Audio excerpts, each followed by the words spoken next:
자, 국민의힘과 국민의당 야권 단일화 후보 얘기 계속 나오고 있지만 양 당은 상대방이 정치 공작을 하고 있는 거다 이런 얘기를 하면서 서로 부인하고 있습니다. 어떤 얘기 나누고 있는지 들어보겠습니다.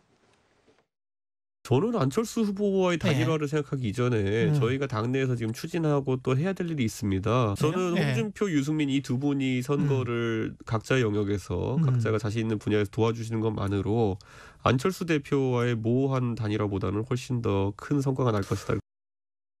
모든 정치인이 다 때가 되면 또 그것이 아니더라도 못 만날 이유는 없습니다. 그래서 이거는 이제 원론적인 부분에서 말씀을 드리는 거고, 다만 지금 뭐 하도 언론이 뭐 단일화 운운 이렇게 하시니까 오해 소지가 있는 만남은 지금은 좀 신중해야 된다 이런 생각은 갖고 있습니다. 자, 이두하 변호사님. 뭐 단일화 생각 있는 겁니까? 윤석열 후보 측은 어떻습니까? 궁금합니다. 사실 이 부분에 대해서는 윤석열 후보는 일관되게 얘기를 하고 있습니다. 그러니까 안철수 후보든 윤석열 후보 본인이든 공당의 대표로서 그 국민의 선택을 받기 위해서, 대통령으로 선택을 받기 위해서 계속 선거 캠페인을 하고 있는 상황이고요. 이 부분에서 이제 단일화 운운하는 건 좀 적절하지 않다. 그리고 이건 국민이 판단하실 문제다라고 얘기를 하고 있고요. 그리고 이준석 대표나 우리 당의 지도부에서는 그 단일화 문제를 얘기할 게 아니라 우리가 압도적으로 이길 수 있도록, 윤석열 후보가 압도적으로 지지율을 끌어올리고 승리할 수 있도록 거기에 우리는 집중할 때다, 이런 얘기를 하고 있습니다. 단일화 상황을 전혀 염두에 두지 않고 있는 그런 건 아닌 거죠?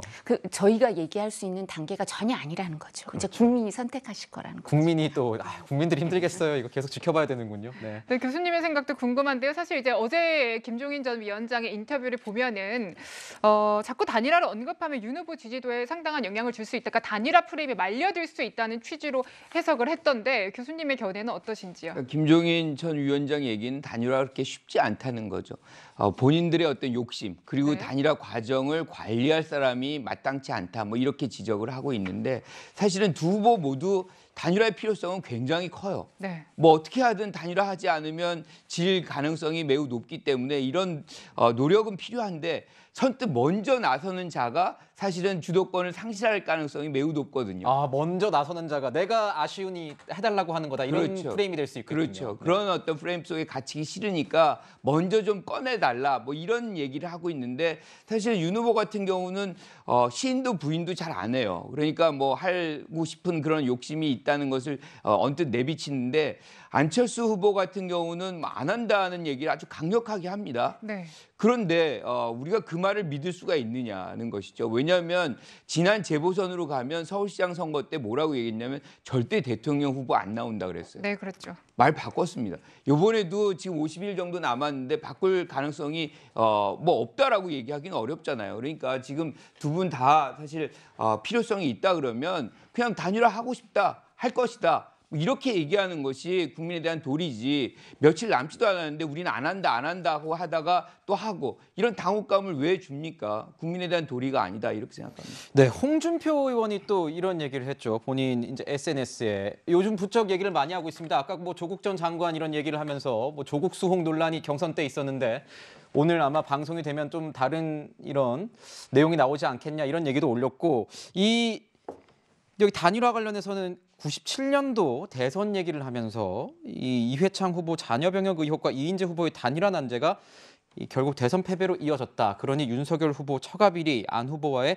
단일화 난제가 뭐 재판이 되는 것 아니냐, 이런 우려가 있다, 이렇게 짚어줬습니다. 이두하 변호사님 보시기엔 어떻습니까? 홍준표 의원의 이 의견 어떻게 보십니까? 사실 이제 이회창 후보의 대선 데자뷰라고 하는 건 김대엽 사건이라든가 이런 사건 때문이죠. 그러니까 정치 공작 때문에 패배했다, 그리고 단일화를 못 해내서 품지 못해서 패배했다, 이런 패배의 원인을 분석하고 계시는 건데요. 사실 또 어떤 평론가들은, 그리고 이제 어떤 그 신문의 사설은 보면 2002년 대선이 보인다라고 2002년 대선. 신문도 있고요. 그래서 또 어떤 신문은 2007년 대선이 보인다, 어떤 데는 2012년 대선이 대선이 보인다. 다 얘기가 다 나오고 있습니다. 그리고 모든 대선이 다 보인다고 하고 있어서 그래서 이런 부분은 어떤 부분을 주의해야 된다 이런 말씀을 하고 계시는 건 유념할 거고요. 97년 대선에서 우리가 학습 효과를 얻은 거 이런 부분 주의할 거고요. 근데 어떤 결과가 될지 2002년이 될지 7년이 될지 12년이 될지 어떤 게 될지는 지금 앞으로 남은 기간이 저희 이제 50여일 남았지만 제가 항상 말씀드리지만 이게 진짜 50 몇 초일 수도 있고 50 며칠일 수도 있고 아니면 50 몇 년일 수도 있습니다. 아니면 500년까지 갈 수도 있기 때문에요. 그래서 이 부분은 단정적으로 어떤 대선과 똑같다 이렇게 말씀드리기는 어려울 것 같습니다. 네, 계속해서 이제 깊어지는 단일화 논의 관련해서 안철수 후보는 부정적인 입장을 계속 밝히고 있습니다. 오늘 오전에 나온 목소리도요. 안일화라고 못 들어보셨냐. 그러니까 안철수로 단일화 그게 시중에 떠도는 말이다라고 하면서 윤 후보와의 단일화에 대해서는 좀 부정적인 견해를 밝힌 것 같아요. 서 변호사님. 앞으로도 이런 부정적인 견해를 쭉 이어갈지도 궁금한 대목인데요. 저는 이게 그래 안 봅니다. 네. 지금은 이제 지지율을 최고로 이렇게 끌어올리기 위해서 우리 단일화를 이렇게 언급하는 순간에 지지율이 멈출 수가 있거든요. 따라서 지금 이게 단일화를 안 하겠다는 거는 지지율을 이렇게 최대한 끌어올리겠다. 이런 이게 전략적인 거고요. 궁극적으로는 이게 저는 단일화를 한다 봅니다. 안철수 후보가. 왜 그러냐? 저도 이제 그 안철수 후보를 제가 옛날에 여러 번 뵀어요. 왜 그러냐면 이게 가장 중요한 게 본인은 첫째 중요한 게 정권 교체입니다. 근데 단일화 없이 정권 교체가 되겠어요? 그다음에 두 번째 목표가 이왕이면 자기가 대통령 되는 거예요. 근데 단일화 없이 안철수 후보가 대통령이 지금 될 수 있습니까? 둘 다 불가능하잖아요. 따라서는 단일화는 이게 지금은 전략적으로 부인하지만 어느 시점에서는 한다. 그럼 첫째 그 시점이 언제냐? 제가 보기에는 이게 설 민심까지 보고 설 민심까지는 본다. 설 직후에 설 직후에 단일화를 한다. 저는 이래 보고요. 서정욱 변호사의 대예언입니까? 예. 그다음에 두 번째 그 방법은 어떻게 하느냐? 방식은 결국 오세훈 모델로 간다. 이 말은 이제 단일화 가지고 싸울 필요 없어요. 오세훈 시장 모델로 그냥 역선택 방지 조항 없이 전 국민 대상으로 여론조사하고 그다음에 뭐 경쟁력이나 적합도 이런 거 묻지 말고 5대5로 섞으면 되거든요. 이게 오세훈 모델이에요. 이 방식으로 간다. 마지막으로 세 번째 단일화의 내용은 뭐냐? 이거는 제가 듣기로 단일화는 이게 서로 올 너싱으로 가지 말고 윈윈으로 가자. 이 말은 승자도 패자도 없는 둘 다 승리하는 공동 집권으로 가자. 이 말은 예를 들어 윤석열 후보가 이기더라도 안철수는 책임 총리나 또 몇 개 장관을 가지고 또 반대의 경우도 마찬가지고 둘 다 승리하는 윈윈 이 내용으로. 그래서 저는 시점은 설 직후, 그다음에 방식은 오세훈 모델, 내용은 윈윈하는 공동 집권. 이게 안철수 지금 국민의당 대표의 저는 상당히 전략 마인드다. 이래 보고 서정욱 변호사의 이 예언이 뭔가 서스트라다무스처럼 맞아 들어갈지는 저희가 설 연휴까지 지켜봐야 되겠는데 저희가 준비한 여론조사가 있죠. 그걸 보면서 서정욱 변호사님께 하나 더 여쭤보고 싶습니다.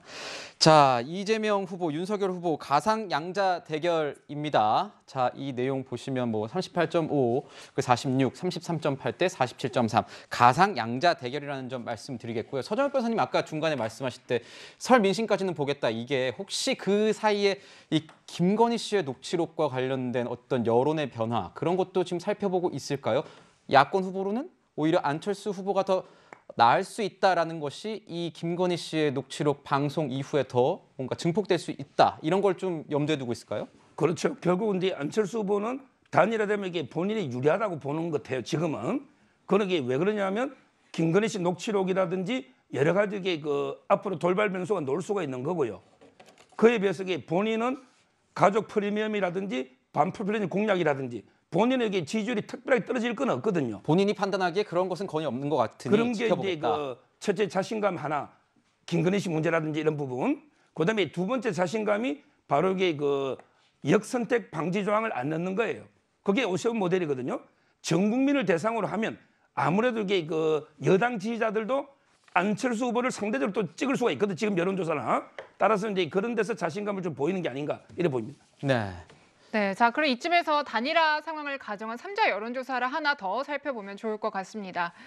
네, 보시면 그러니까 윤석열 후보일 때 이재명 40, 윤석열 40이 심상정 8로 나오고요. 안철수로 했을 때는 이재명 후보 38, 안철수 후보 45, 심상정 후보 6%로 나옵니다. 교수님 어떻게 보시는지 궁금하네요. 그러니까 이런 추세가 지금 안 후보로 하여금 단일화를 부인하고 있는 그런 요인으로 작동을 하고 있다. 그러니까 단일화되면 본인이 더 승률이 높다는 것이 지금 계속 확인이 되고 있는데 왜 내가 나서서 먼저 단일화 얘기를 하느냐. 그러니까 지금 단일화에 대해서 안철수 후보가 명확하게 얘기한 게 있어요. 3월 8일까지 단일화 없다라고 얘기를 했고요. 특히나 단일화가 실패돼서 정권 교체 책임 본인한테 물리는 거 아니냐라는 질문을 했을 때 뭐라고 얘기했냐면 모든 책임은 권력의 크기와 비례한다라고 얘기했어요.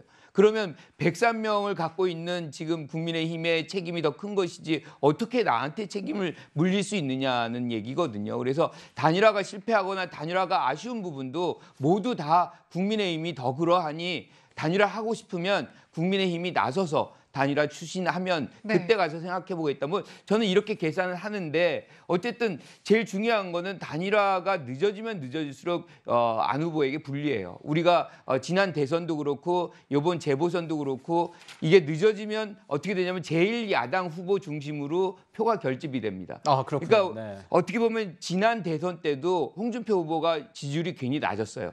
마지막에 가서는 24%로 이기고 안철수 후보 21%였거든요.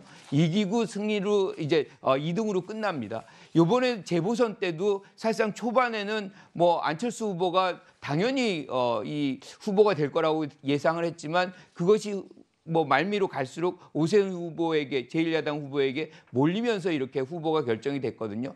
이런 어떤 추세를 본다면 안 후보는 늦어지면 늦어질수록 본인에게 불리하다고 생각할 것이기 때문에 아마 조기에 안 하면 안 할 가능성이 있다 이렇게 보죠. 교수님, 저는 이것도 궁금해요. 지금 보면은 이 언론사 뭐 특성일지 모르겠지만 이게 뭔가 큰 이슈가 하나 터지면 모든 거에 거기에 이제 집중되는 그런 영향이 있는데 김건희 씨 녹취록도 저희가 그걸 많이 다루지 않았습니까? 근데 이 단일화 이 국면으로 가게 되면 여권 입장에서는 어떻습니까? 아마 단일화 얘기로 모든 게 이제 지면들이 뭐 관심을 가지고 할 텐데 그러면 여권 입장에서는 선거하기 굉장히 힘든 상황 되는 거 아닙니까? 모든 이슈를 잡아먹을 수 있는데요. 그렇죠. 일종의 블랙홀의 효과는 분명히 나옵니다. 그리고 이게 이제 합이 기계적으로 우리가 계산했을 때 합이 지금 이재명 후보의 어떤 지지율을 앞서게 될 경우에는 항상 부담스러운 어떤 단일화 효과가 만들어질 수밖에 없는 거죠. 그런데 단일화라는 것이 항상 그렇게 순탄하지 않거든요. 그 과정 속에서의 어떤 갈등, 불협화음 그리고 그 이후의 어떤 불투명성 뭐 이런 것들이 국민의 어떤 더 피로감을 더 만들어낼 수도 있어요. 그렇군요. 아까 지금 말씀하신 대로 뭐 역선택 방지 조항을 이제 빼고 한다. 라고 얘기하지만 지금 여론조사상으로 본다 그러면 사실 그거를 빼고 나면 윤석열 후보가 훨씬 더 좀 지는 걸로 나와요. 그러니까 안철수 후보에 유리한 결과가 나옵니다. 이러면은 윤석열 후보가 이걸 받을 것이냐의 문제, 그리고 시기는 언제로 할 것이냐의 문제, 뭐 여러 가지 등등의 어떤 이견이 표출될 수 있는 사안들이 많기 때문에 사실은 그 과정이 오히려 이 국민들을 지치게 하는 그런 효과도 뭐 우리가 뭐 생각 안 할 수가 없는 거죠. 그렇군요. 네, 자 그리고 이제 심상정 후보 이야기를 좀 해보도록 하겠습니다. 며칠 전에 갑자기 일정을 전면 중단하고 칩거에 들어갔는데 아마도 이제 뭐 오늘 내일 조만간에 이제 다시 재개를 할 것으로 추측이 되고 있어요. 앞으로 이제 뭔가 다시 시작한다면 엄청난 변화 혹은 쇄신이 필요할 텐데 변호사님이 보시는 앞으로의 변화 쇄신 어떤 게 필요할까요? 제가 이제 뭐 논평이 좀 그렇긴 하지만 제 생각입니다. 네. 제 생각은 이제 한 3가지 이유로 이렇게 정체된 게 아닌가. 첫째는 이제 심상정 후보가 대선으로 이게 3번째 나왔습니다. 네. 근데 그 과거의 공약이나 내용하고요, 지금하고 이게 뭐가 달라지는지 이미 시대는 많이 변했어요. 그럼 이게 시대의 변화에 맞는 새로운 공약이나 뭐가 나와야 되잖아요. 근데 과거 2번 출마하고 똑같은 내용이 나온 거, 이게 저는 첫째 이유고요. 그다음에 2번째는 이제까지 이게 그 문재인 정권에서 과연 이게 정의당이 처음에는 데스노트로 잘 가다가도 또 이게 결정적일 때는 그 붙어버리거든요. 결국에 제가 보는 시각에는 우리 민주당 이중대로서 제대로 이게 정의당의 색깔을 보여주는가 견제하는 이런 게 의문이 들고요. 마지막으로 근데 요즘 정책을 보니까 어떤 이게 포괄적인 진보 가치들을 많이 주장하는 게 아니고 너무 이게 약간 페미니즘 쪽으로 좀 치우쳐 가지고 좀 이게 그 진보 가치가 축소되는 이런 경향이 있는 것 같아요.